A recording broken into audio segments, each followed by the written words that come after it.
and get some calls. What is up, guys? Tonez with Tab Gaming here. Welcome back to the channel, or if this is your first time, possibly consider subscribing for more interesting content that hopefully won't put you snoozing in your sleep and wondering why you fell asleep and broke your phone in the process. Alright, today's topic is about the war on video games, more specifically talking about violence in video games and how it's affecting gamers alike. So, the reason I am doing this video is because we've had a lot of controversial headlines talking about video games again and how they are causing shootings and how the children need to be protected from them. Now, that is a bit extreme for what we're talking about, and I'll show you why as we go through the video. So for the first little bit of research, I would like to talk about this article coming from the National Public Radio website. Through what they've compiled on their website, which I'll leave a link in the description, it had many interesting points involving research conducted on this very topic. Possible reasons why video games are targeted, as they discuss in this article, is because they can't really target the NRA when they're making a scapegoat. Because the NRA has plenty of people to defend themselves because they are a political party for that purpose. Whereas video games is entertainment, and they don't specifically have that in self-doubt. And the only ones there to defend it are gamers and developers. But when we try to defend it, it's considered bias. Now, the only other thing that can come to our defenses are these researches that prove that there is no link. But when people choose to ignore the facts and ignore the research that they've even called for, because Trump had research done and they came back with nothing, it's kind of hard to argue that. But instead of just giving my opinion, let's give a few other people's opinion, starting with a TED Talk coming from Christopher Bartel titled, "When is Violence in Video Games Wrong?" So he took a moral standpoint instead of a political standpoint, which is an interesting approach considering that it's not explored very often due to the political climate in our country and around the world. Long story short, I'll leave the video in the description where he is explaining that it's not wrong for you to play violent video games. It's the perspective in which you play it. If you just enjoyed the art form and are there for the entertainment value of it, and all you're trying to do is just kill a couple hours with some relaxation, alright, cool, more power to you. But if you are thinking so hard that playing Grand Theft Auto somehow triggers in your mind that, hey, that was fun running over people in a video game, let's do it in real life, then you should probably drop that controller right now, walk into your nearest hospital, go to the psych ward, and get some help. That's the bigger issue I don't think many people are talking about, is the video games are not to blame.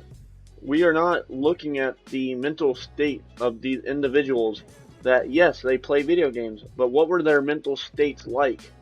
Because you can't just blame it on one event. Because one event not going to make one person snap and just go on a killing spree. You need to look at all the facts, not just what you want to hear. Now, like I said, if you want to check out his video, the link will be down below. He has a better way of explaining it. Granted, he has a degree, I don't. So, go ahead and check out his video. I think out of all the videos I have in the description, his is one of the least viewed, so you may have not seen it. But it's really good watch, and I would definitely recommend it.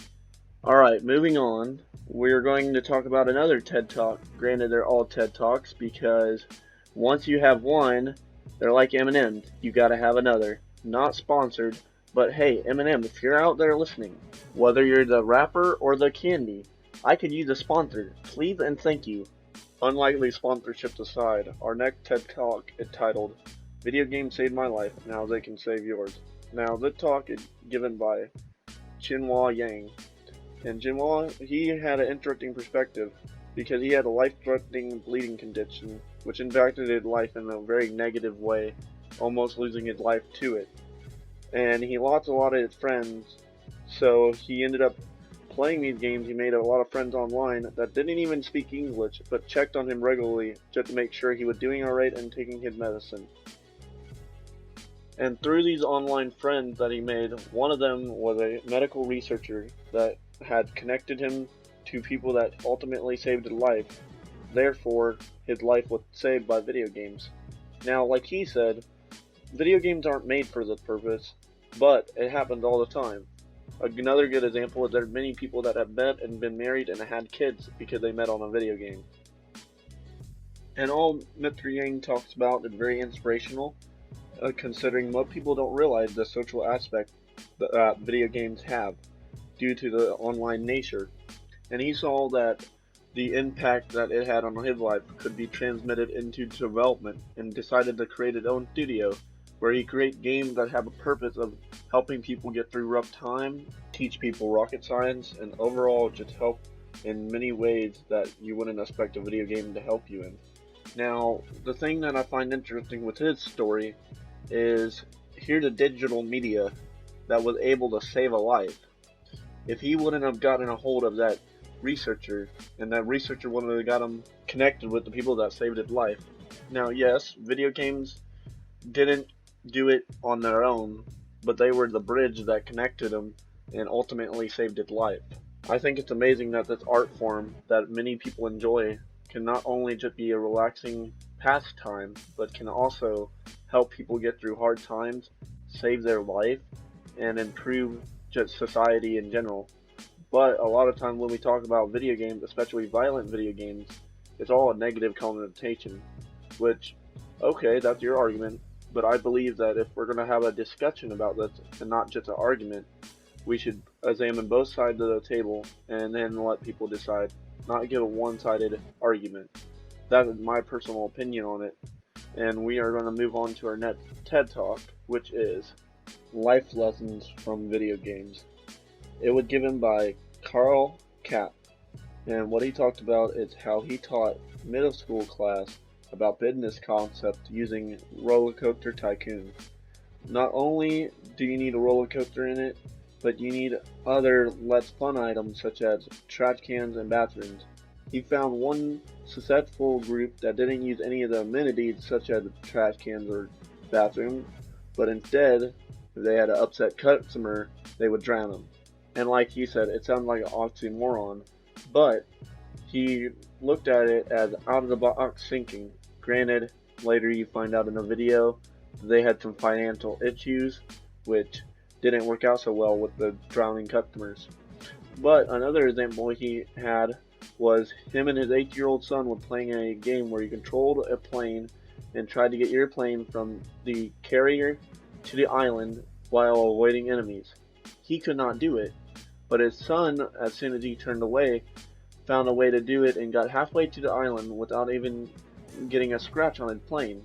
And how he did this was by going off the side and riding the ocean, which was a design flaw that neither his dad or the developer had seen. Which is interesting because, like a point that he made, is video games give you a third-person perspective on the situation and allows you to think outside the box, which I think was a big takeaway from his talk. Coming to the end of the video, our next to last talk is about Does Video Games Ruin People's Lives by Tonez&Re-C.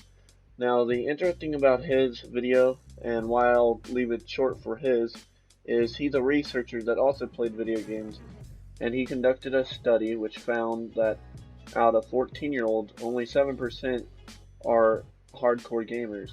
But out of that 7%, 1 out of 7 is a addicted hardcore gamer. So his overall message was more of an advisory and not knocking anyone, but saying do it with caution and use it in moderation, which is generally like everything you run into, because if you eat too much broccoli, you have the possibility of dying. Just saying. Okay, that was an exaggeration, but moving on to my final video that we are going to talk about. It is by Xander Clay, which is a teenager that expressed his thought on his talk titled Why You Should Let Your Kids Play First-Person Video Games. I'll try not to spoil the video too much, but he puts together an incredible talk which he gives positive reason to play video games and also debunks many stereotypes that people have about gamers. But the general idea of the talk is the benefits of first-person shooters and how they help with fast decision making without the loss of accuracy or critical thinking, which, like I said, he had it really well put together for someone his age. But that just about does it as far as what I have researched. Final thoughts on that topic are gamers are simply just enjoying a medium which can be enjoyed by many and can improve different aspects of the lives of those who play it. But ultimately, if you're still on the fence about video games causing violence, I would recommend you doing what I have done and go on Google or YouTube and do some research for yourself to make an educated guess instead of a uneducated assumption.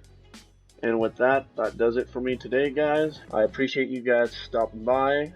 This has been Thomas with Tad Gaming. I hope the video helped you guys out.